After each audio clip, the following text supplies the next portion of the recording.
Carrington. Here's Cunningham up ahead of the field, lays it in, plus the foul, and then Cunningham gets into the face of DiJonai Carrington right. Yeah, so Carrington is a dirty player, probably the dirtiest player in the league. And then she has the audacity to go online right after her ejection and claim that she got ejected because of racism. She definitely learned well from Angel Reese. Whenever something goes against you, just pull out that race card. Before we get into this one, hit that subscribe button and tap the notification bell, because this story is moving fast, and there is a rematch already on the calendar that you do not want to miss the coverage on. All right, let's get into it. It started as just another fast break, just another Saturday night in the WNBA. Sophie Cunningham streaking down the court, ball in hand, nothing but open floor in front of her, the kind of easy layup that happens 100 times a game and nobody even remembers it by halftime. Except this one, nobody is forgetting. Because in the 2 seconds it took Cunningham to go up for that shot, DiJonai Carrington came flying in from behind her, and what should have been a clean defensive rotation turned into a forearm across the head and neck that sent Cunningham crashing to the hardwood at the United Center. The shot still went in. The whistle still blew. But nobody in that building was thinking about 2 points anymore. Because what happened in the next 60 seconds is the part of this story that's going to follow both of these women for the rest of their careers. Cunningham popped up off the floor immediately. No hesitation, no shaking it off, no waiting for the trainer. She went straight at Carrington, had to be physically held back by her own teammate, and you could see it on her face. This wasn't about the foul. This was personal. The refs pulled the two of them apart, the benches got involved, and up in the review booth, the officials went back and looked at the tape frame by frame. Wind up, impact, follow through. That's the language they used. All 3 boxes checked. What started as a common foul got upgraded, live, in real time, to a flagrant 2. And a flagrant 2 means one thing. You are done for the night. DiJonai Carrington was ejected from the game, walking off that court in front of a sold-out crowd with the entire basketball world about to turn its attention to her. Now here's where most stories like this would end. Player gets ejected, player is embarrassed, player goes to the locker room, maybe issues an apology the next morning, everybody moves on by Monday. That is not what happened here, because DiJonai Carrington did not go quiet. She went the opposite direction. Within minutes, while the game was still being played without her, 2 words showed up on her Threads account tagged directly at the Indiana Fever organization. White. Privilege. All caps. No explanation, no context, no follow-up thread breaking down what she meant. Just those 2 words, thrown out into the internet like a grenade, and then silence from Carrington herself, while the rest of the world scrambled to figure out exactly what she was accusing the Fever, the officials, or Cunningham herself of doing. And that vagueness, that refusal to clarify, that's actually what set this thing on fire. Because everybody got to fill in the blank with whatever they wanted to believe. Was she saying the officiating crew let Cunningham off easy because of her race? Was she saying the entire Fever fan base and its meteoric rise this season, built largely around a roster that includes some of the league's biggest white stars, gets treated with a different level of protection than everybody else? Was this about Cunningham specifically? A player who has built a reputation as one of the most aggressive, most physical, most trash-talking personalities in the league? Carrington never said. And 3 days later, she still hasn't said. She just let it sit there, tagged to the Fever, for the entire internet to interpret however they wanted. Sophie Cunningham, for her part, did not stay quiet either. She sat down with reporters after the game and did not hold back for a second.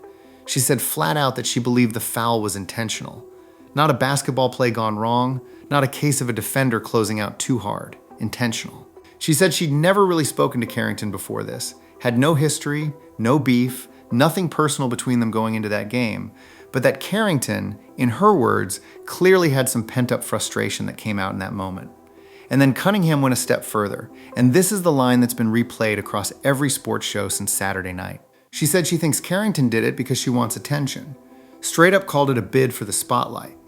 Now let's pull back for a second, because if you don't follow the WNBA closely, you need to understand something.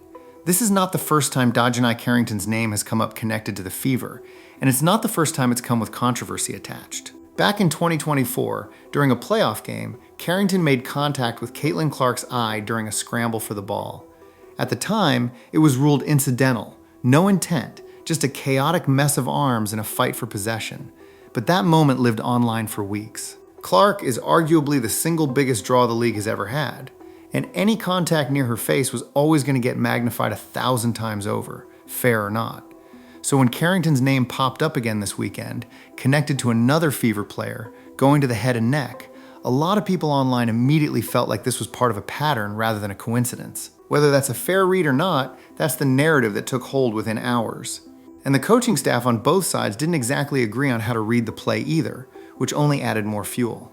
Fever head coach Stephanie White said afterward that she didn't believe Carrington went out there with the intention of catching Cunningham across the neck, but she also said flat out that once it happened, the officials made the right call upgrading it. Meanwhile, on the other bench, Sky head coach Tyler Marsh said he hadn't even gone back and watched the replay, but that live, in the moment, it looked to him like Carrington was making a legitimate play on the ball, not a cheap shot, and he didn't think it rose to the level of a flagrant 2 at all. So even the two coaches who were standing on the sideline for this thing couldn't agree on what they'd just watched.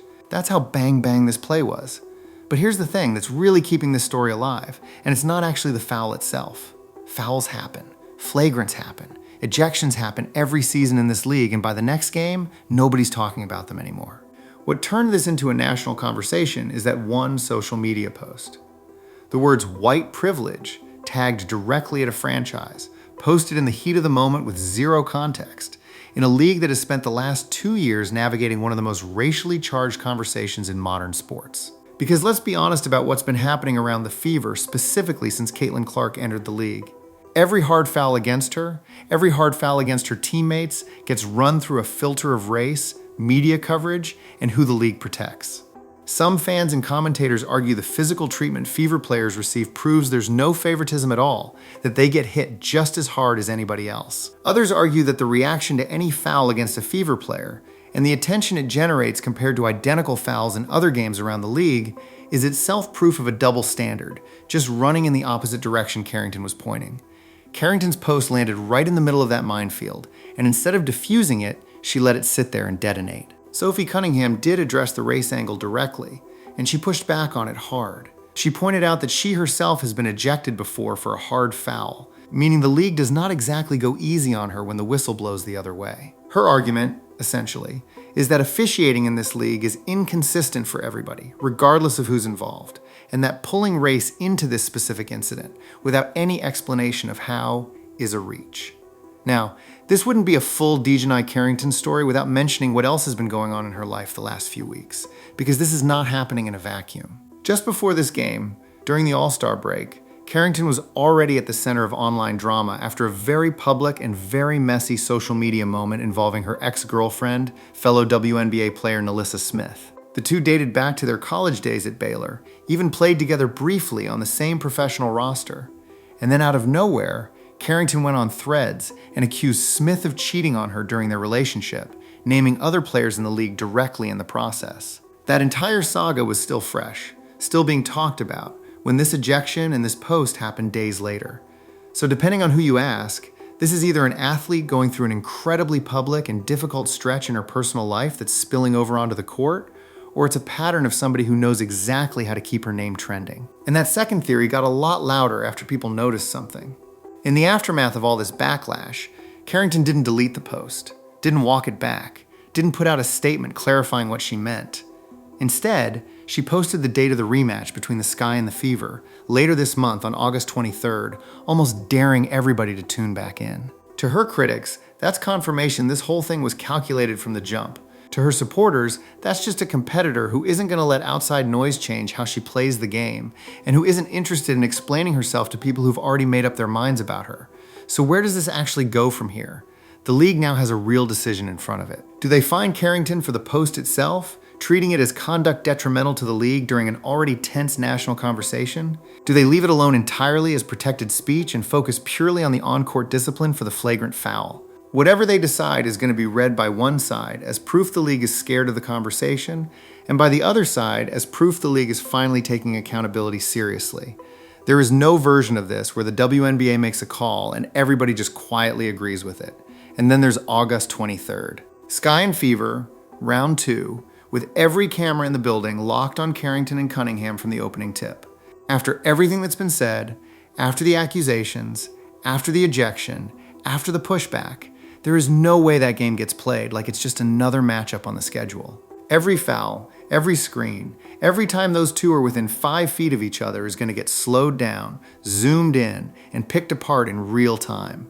This entire storyline was never actually about one foul on one Saturday night. It's about a league still figuring out how to talk about race, about rivalry, about who gets protected and who gets blamed, all playing out in real time on a basketball court in front of millions of people.